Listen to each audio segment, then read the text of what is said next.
আজকে চাঁদ রাত, গতকালকে গেছে হচ্ছে 28 রমজান। আর আজকে আমাদের হাবিব ভাই, মানে আমি যার সাথে থাকি শোরুমে, তো সে হচ্ছে আজকে বাড়ি চলে যাচ্ছে তার স্বপ্নের টানে, তার মা বাবার সাথে দেখা করার জন্য। তো আজকে মানে আমরা 28 তারিখে আমরা হচ্ছে একটু মানে ভালোভাবে একটু ইফতার করতেছিলাম, আর আমাদের সাথে দুটা গেস্টও ছিল। হাবিব ভাই যেহেতু আজকে লাস্ট ইফতার আমাদের সাথে, প্রত্যেকটা ইফতারে কিন্তু আমরা শোরুমেই হয়েছে, তো যেহেতু আজকে লাস্ট ইফতার এই জন্য আমরা আজকে নিয়েছিলাম হচ্ছে চাপ, যার দাম ছিল হচ্ছে মাত্র 140 টাকা। সাথে নিছিলাম হচ্ছে আমরা নান রুটি। তো ইফতারে আমরা সচরাচর এইটাই খাই, কারণ মুড়ি টুড়ি ঝামেলা ভোল টোল ধোয়া টোয়া নিয়ে আমরা এটা করতে যাই না, তো যার কারণে আমরা হচ্ছে চাপ বা গ্রিল বা এগুলো নেই। তো আজকে আমরা নিছিলাম হচ্ছে মুন্সিগঞ্জ রেস্তোরাঁ থেকে লঞ্চঘাট, এখান থেকে নিয়েছিলাম 140 টাকা করে হচ্ছে চিকেন চাপ, সাথে হচ্ছে নান রুটি।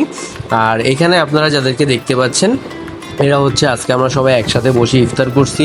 তো আজকের দিনটা কিন্তু আমাদের কাছে বেশ ভালোই গেছে। তো আপনাদের ইফতারগুলো কেমন যাচ্ছে বা শেষ প্রহরের ইফতারটা কেমন যাচ্ছে সেটা কিন্তু অবশ্যই আমাকে একটু জানাই দিবেন, আমি কিন্তু আপনাদের সাথেই আছি। তো আজকের মতো এখানেই টাটা, ভালো থাকবেন, আল্লাহ হাফেজ। আর আপনাদের ঈদটা খুব খুব খুব বেশি ভালো হোক, সবাইকে ঈদ মোবারক। কিন্তু একটা দুঃখজনক বিষয় হচ্ছে এখানে চাপের সাথে সস দেয় না।